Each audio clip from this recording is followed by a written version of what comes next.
Portugal is an exciting and vibrant country, and this small Western European nation definitely has a storied past. People have inhabited this area since the 6th century BC and maybe even more. All the history that has taken place between then and now packs quite a punch. So let's take a closer look.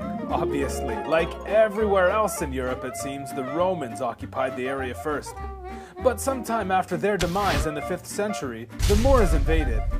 Moors, or Moorish, were medieval Muslims from the Morocco area of North Africa. They came gallivanting in the year 711 and took the whole Iberian Peninsula and then some.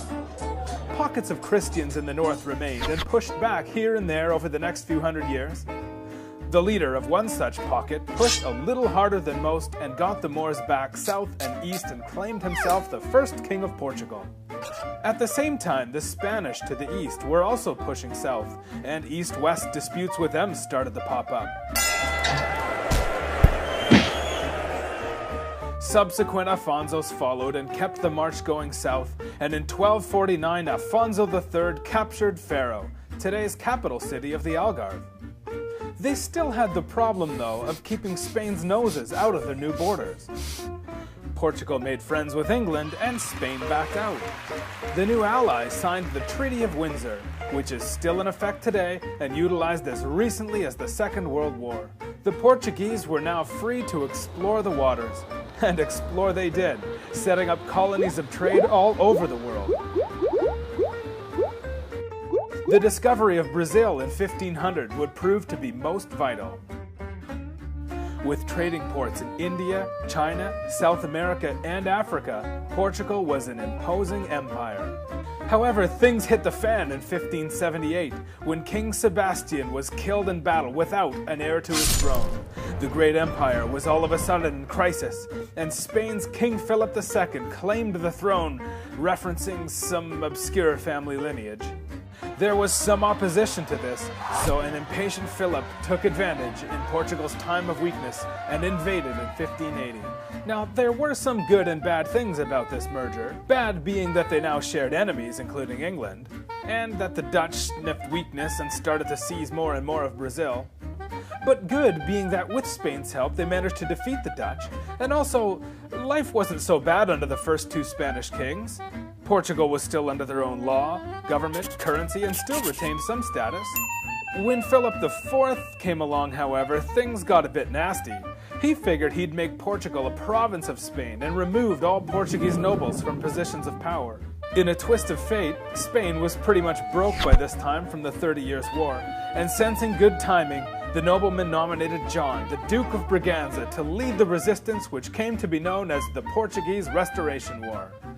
The House Braganza still lay claim to the throne today, even though the monarch has been abolished for some time now.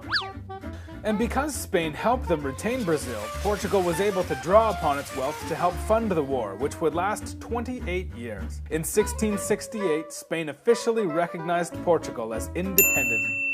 20 years later, gold is discovered in Brazil, and boom, Portugal is rich beyond belief. And good thing too, as on the morning of November 1st, 1755, a devastating earthquake struck. The quake, the tsunamis, and the fires that resulted pretty much annihilated the country and everything in it. The castles, the treasures, the art, in addition to the heavy loss of life.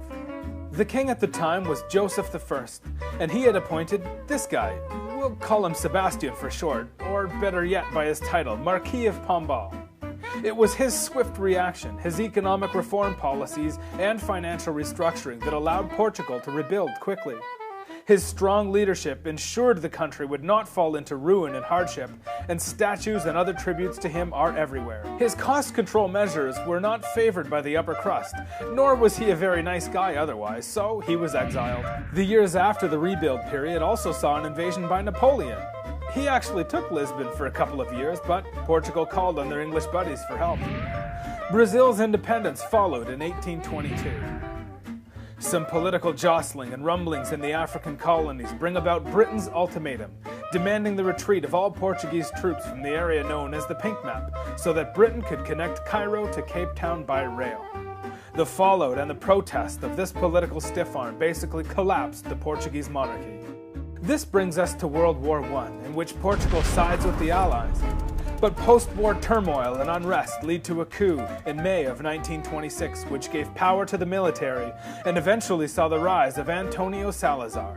And he took Portugal into a tough period of dictatorship, oppression, and media censorship. He also led the country through the Second World War, in which Portugal was technically neutral, but did supply troops under the British flag, but also conducted trade with both sides. In the late 1960s, Salazar was forced to retire due to a bathtub brain hemorrhage and turned the reins over to a slightly less radical successor. In 1974, the peaceful Carnation Revolution removed the radicals from power without a single gunshot. This opened the door to bigger and better things.